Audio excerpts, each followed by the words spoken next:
కరెక్ట్గా చంద్రబాబు నాయుడు గారు రాష్ట్రాన్ని ఆర్గనైజ్డ్ క్రైమ్ పద్ధతిలో ఏ రకంగా తాను నడుపుతా వస్తున్నాడు అన్నదానికి నిదర్శనం ఇది. ఫస్ట్ వ్యక్తి పేరు చంద్రబాబు, రెండో వ్యక్తి పేరు దత్తపుత్రుడు,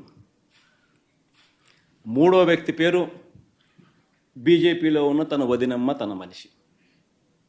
నాలుగో వ్యక్తులు ఎవరు అంటే ఓ ఈనాడు, ఓ ఆంధ్రజ్యోతి, ఓ టీవీ5, ఎల్లో మాఫియా. గుర్తుకు రావడం లేదు ఇవన్నీ చూస్తూ ఉంటే.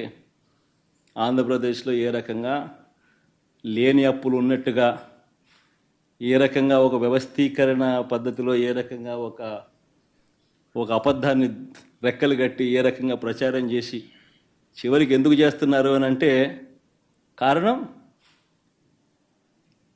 సూపర్ 6లు, సూపర్ 7లు ప్రజలకు ఇవ్వకుండా మోసం చేసేందుకు ఇదంతా జరుగుతూ ఉంది.